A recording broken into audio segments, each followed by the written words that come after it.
વધુ એક સમાચાર વિજાપુરથી મળી રહ્યા છે। વિજાપુરમાં એક ગજબ કિસ્સો સામે આવ્યો છે। જે યુવાનનું મૃત્યુ થયું હતું તે યુવાન પોતાના બેસણામાં પહોંચી ચૂક્યો છે। વિજાપુરનો આ ગજબ કિસ્સો છે। યુવાન પોતાના જ બેસણામાં જીવિત પહોંચ્યો હોવાના સમાચાર હાલ મળી રહ્યા છે। યુવાન ગત 27 ઓક્ટોબરના રોજ ગુમ થયો હતો। બ્રિજેશ સુથાર નરોડામાં ધંધાર્થે સ્થાયી રહેતો હતો। ઘરેથી ગુમ થતા પરિવારજનોએ નરોડા પોલીસ સ્ટેશનમાં ફરિયાદ નોંધાવી હતી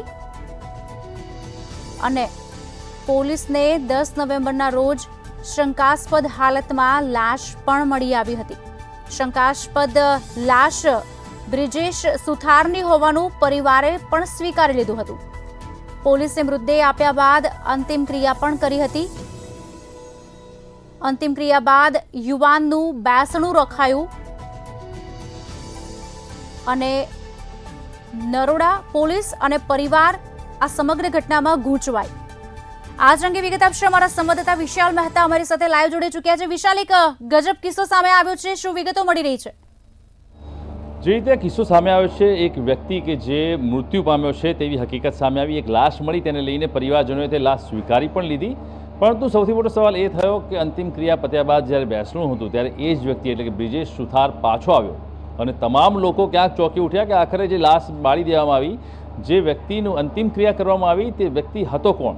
કારણ કે નરોડા પોલીસ સ્ટેશનમાં આ ફરિયાદ નોંધાઈ હતી કે બ્રિજેશ સુથાર ગાયબ થઈ ગયો છે। તેને ગુમ થવાની ફરિયાદ નોંધાયા બાદ તપાસ કાર્યવાહી ચાલુ હતી અને 10 દિવસ બાદ એક વ્યક્તિની લાશ મળે છે શંકાસ્પદ હાલતમાં। તે લાશને પરિવારજનોને બતાવી અને તેમની ઓળખ કરવામાં આવે છે ત્યારે તે લાશ બ્રિજેશની છે તેવી કહી અને તેમને સોંપવામાં આવે છે।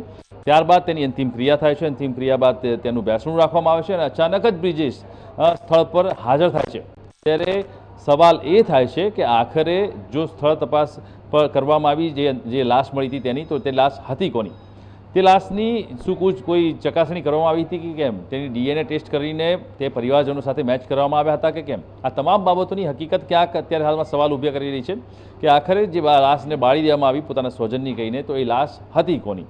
એટલે હવે સૌથી મોટો પ્રશ્ન એ થયો છે કે જે લાશને બાળી દેવામાં આવી છે તેના તમામ પુરાવાનો નાશ થઈ ગયો છે અને અત્યારે હાલમાં બ્રિજેશ ફરીથી એકવાર ઘરે પાછો આવી ગયો છે। જે ગુમ થયેલો વ્યક્તિ હતો તે પરત આવતા પરિવારમાં ક્યાંક ને ક્યાંક ખુશી તો જોવા મળી જ રહી છે। તે લોકોના તમામના મોઢા પર સ્મિત જોવા મળ્યા છે, પરંતુ ક્યાંક હવે પોલીસના મોઢા પર ચિંતાનો વિષય જોવા મળી રહ્યો છે।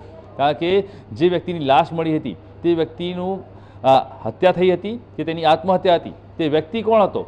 તે ક્યાં ગુમ થયો હતો? તો તે વ્યક્તિ કઈ જગ્યાનો વતની છે? તે સવાલો અત્યારે હાલમાં પોલીસના માથે સવાર થયા છે અને જો આ સવાલોના જવાબ નહીં મળે તો આખરે આ લાશની અંતિમ ક્રિયા થઈ એ લાશ કોની હતી તે પ્રશ્ન સૌથી મોટો છે। એટલે ક્યાંક કોઈક બેદરકારીના કારણે આ લાશની અંતિમ ક્રિયા કરી દેવામાં આવી, પરિવારજનોને સોંપી દેવામાં આવી, તેની કોઈ પણ ચકાસણી કરવા વગર લાશને સોંપી દઈ અને અંતિમ ક્રિયા થઈ છે। ત્યારે આ તમામ પ્રશ્નો લઈને હવે પોલીસ સામે મોટા સવાલો ઊભા થયા છે અને ક્યાંક ને ક્યાંક પોલીસ હવે ગૂંચવણમાં મુકાઈ છે। જી ચોક્કસથી પોલીસની બેદરકારી કહી શકાય, કારણ કે યુવાન કે જેમનું મૃત્યુ થઈ ગયું છે તે પોતે જ બેસણામાં પહોંચી ચૂક્યો છે। વિશાલ, વધુ વિગતો આપની પાસેથી મેળવતા રહીશું। આભાર ત્યાં સુધી। જે રીતે અમારા સંવાદદાતા અમારી સાથે જોડાયા હતા અને તેમણે કહ્યું કે અત્યારે હાલ પોલીસ પર સવાલો ઊભા થઈ રહ્યા છે।